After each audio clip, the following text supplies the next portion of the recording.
Erwin po from anong ganap. Okay. Hello. Welcome back sa press con ng BMX. Yes, finally. It's been a while, okay. So, Nico, konting kwento naman about your role dito sa Hayaw. Yeah, thank you for the question. And it's great to be back here for press cons dito sa Viva. My role is Neil. Tapos, it's a home contractor. My wife, girlfriend. Girlfriend ko si Stephanie Raz. Tapos, Apple is a client of mine. So that's how I met Apple sa movie. And then, yun. Medyo bored ako sa relationship ko with Steph. So when I meet Apple, she brings a whole new excitement to my life. And I think that's what is part of the problem kasi nabaliw ako sa kanya. And she's a bit of a tease, no? So ako, medyo manipulative. Ayoko ng rejection. So I think that's the driving force behind Neil is he doesn't like rejection. And that's what makes him do things that he regrets in the end. Tapos, nice guy siya, charming. Siyempre, he's a contractor, so he needs to be nice to everybody and a good talker to get projects. So, mabait siya, I think, in front of people, pero behind the scenes, he's a bit, aggressive. Yeah. And second question, Nico, ulit. So, ilang plus namin narinig yung you're not my type doon sa mga lines. So, totoong buhay ba may nagsabi mo ba sa'yo na you're not my type? Paano mo in-handle yun? Well, I'm not everyone's type. Ayoko sabihin na I've never heard that. I've never heard you're not my type, but I'm sure I'm not some people's type. So, okay ako dyan. Hindi ko narinig exactly those words, pero I think I'm not everybody's type. Yeah. And kay Direct Topoli, so kilala po kayo sa mga horror movies, mga iconic, di ba? So anong kaibahan po dito nung pumasok po kayo sa BMX Films? Actually, malaking nalato sa akin parang challenge nung tinawagan ako ng Viva. So, lahat naman ng genre gusto ko talaga matanggap kasi I want to hone in every genre, like especially erotica. Iba sa akin to eh. So ngayon natututunan ko na yan, I'm really happy about it. Thank you po. Best of luck po sa movie. Salamat. Thank you very much. Thank you, Sir Erwin. Maraming salamat po. Iba, ano kayang feeling nung hindi ka nasasabihan ng gano'n? No? You're not my type. You're not my type. Oo, parang lagi sa akin sasabi. Narinig mo yan? lagi pare. Charot lang. Next question po natin, manggagaling po kay Tito Jojo Gabinete of PET. Ay, Nico. Hi, Jojo. Ayun. Basta. Mabuti. Yung tanong ng lahat dito, kamusta ka na ngayon? Ito yung first press con mo after the controversy. Anong pakiramdam? Which controversy? Kung ano yung nasa isip Ano sinasabi mo? Wala akong alam dyan. Yeah, this is the first time I think I've been in front of the media since the controversy na sinasabi mo. It's I was expecting na baka may questions about that today. I prepared myself mentally when I woke up. And I looked at myself in the mirror, baka may questions about that. But okay lang, it's been great. Tuloy ang laban. The show must go on. Things happen. That happened. Pero that doesn't mean I'm stopping or giving up.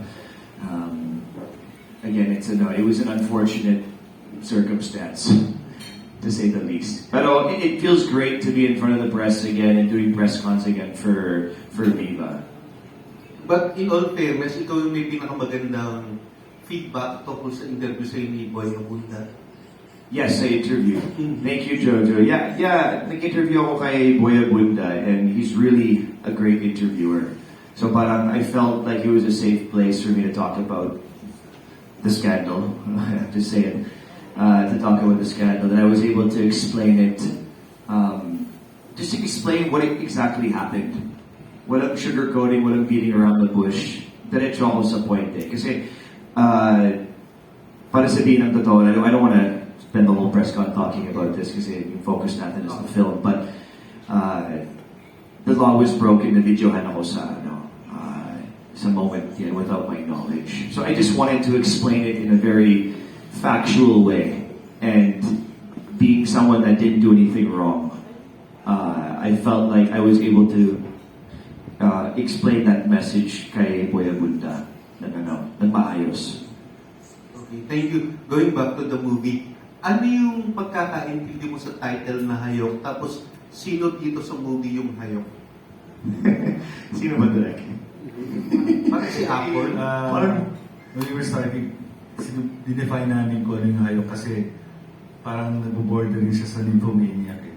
So, pinag-usapan namin, hayok is parang more on ravenous, mas masiba, parang gano'n. So, dito, yung si Apple, hindi siya yung hayok, pero ano siya, picky siya. Hindi siya, hayok I think is not, parang namimili pa rin siya ng partner. So, ba't lang siya, she's really into sex, ganun. And then, eventually, nagkaroon ng twist in the end. Direct, ikaw rin ang sumulat ng story. Hindi ko. Si Eric Castro. Kamusta naman po yung, kayo po yung pumili ng mga artista? Hindi naman, but si Boss Vic, pero I'm really fortunate na magagaling itong mga actors. Especially si Nico na tinutulungan niya ako sa mga positions. ano maganda. And then si Apple also is very, really good sa acting. Thank you, Direk. Thank you, Nico. Thank you, Jojo. Salamat po, Tito Jo. Thank you very much. Okay lang, wala na raw magtatanong kung saan. Wala na. Salamat po. Alright, tuloy po tayo from LSFM, Sir John Fontanilla. And congratulations, Direk Nico. Nico, my question is, ikaw ba nangangarap ka din makatawid ng mainstream? Like yung ibang mga sexy actors na nag-start din sa pagpapasexy and then later on, kinilalang actor. I view it differently kasi I don't view it as something that I have to, I have to jump to mainstream. I view myself as an actor. Kaya, when people ask, or say na Viva Max actor ako, sinasabi ko ng actor ako. Kasi ginagawa kong Viva Max films. Pero I also do mainstream, I also do films outside of the Philippines. So parang, I just want to be in the craft of acting. I'm not picky sa, gusto ko mag-mainstream, I'm not gonna do VMX anymore. This is a genre of film. It's like you said, erotica. So for me, I don't really, I'm not super picky. Basta maganda yung kwento, magaling yung director, maganda yung storytelling. Those are the important things to me. Meron akong mainstream project this month, actually until July, we're shooting. Hindi ko pwedeng sabihin yung title, but it's a really big project and I'm really blessed to be a part of it. And it's mainstream talaga. So with that being said, yeah, gusto ko mag-crossover sa mainstream, and I want to do more mainstream projects. Pero I don't close my doors to these types of projects kasi if I like the role and I like the story and I like the director, bakit hindi? Kasi I don't understand yung mga artists that limit themselves. We're actors eh. We're supposed to be able to do all types of different roles.